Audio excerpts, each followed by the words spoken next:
আমি মুক্ত। ভালোবাসি সাকিব আল হাসানের স্পিন বল, সাব্বির রহমানের 4 ছক্কা ব্যাটিং, আর ভালোবাসি ক্রিকেট। হ্যাঁ, ঠিকই ধরেছেন।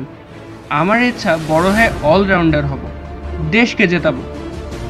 আজ একটা ছোট্ট গল্প বলতে চাই। 2013 সালের কথা। অক্টোবর মাস। সবাই ব্যস্ত ছিল স্কুলের ফাইনাল এক্সামের জন্য।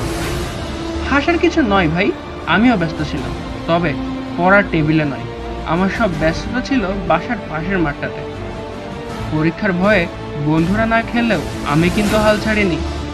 মাঠের মাঝেই উইকেট পুঁতে চালিয়ে যাচ্ছিলাম নিজের প্র্যাকটিস। সব কিছুই ভালো চলছিল, বাকি ছিল শুধু সাকসেসের রাস্তাটা খুঁজে পাওয়া। না না, আমি তো আর পঞ্চদশ শতাব্দীতে আটকে ছিলাম না, তাই লিওনার্দো দা ভিঞ্চি হয়ে ওঠা সম্ভব হয়নি। তবে হ্যাঁ, ভিঞ্চি মহাশয় যেমন মোনালিসাকে খুঁজে পেয়েছিলেন, আমি পেয়েছিলাম আমার বন্ধু সাবিতকে। হ্যাঁ, আমার জীবনের সাকসেসের রাস্তা খোঁজার সঙ্গী, আমার সবচেয়ে বড় বন্ধু সাবিত।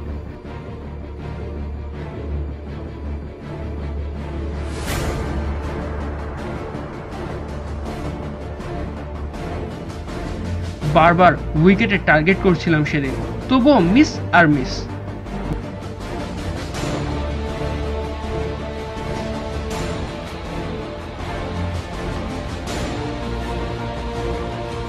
বসে বসে মুখটা ভার করেছিলাম।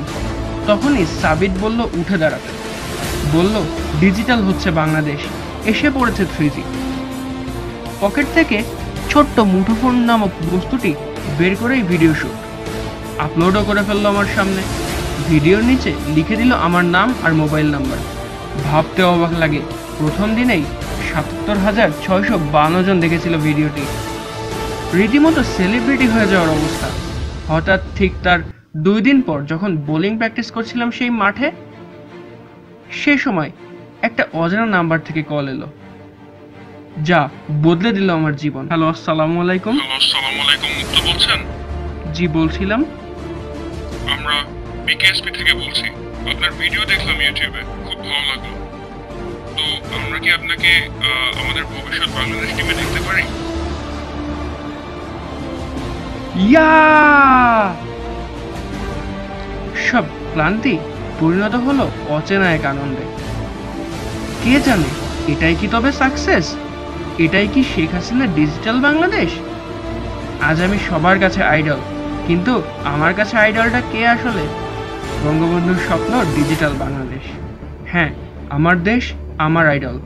ধন্যবাদ বাংলাদেশ গভর্নমেন্টকে, যার জন্য ইয়াং জেনারেশন স্বপ্ন আজ ঘুমিয়ে নয়, চোখ খুলে দেখে। জয় বাংলাদেশ।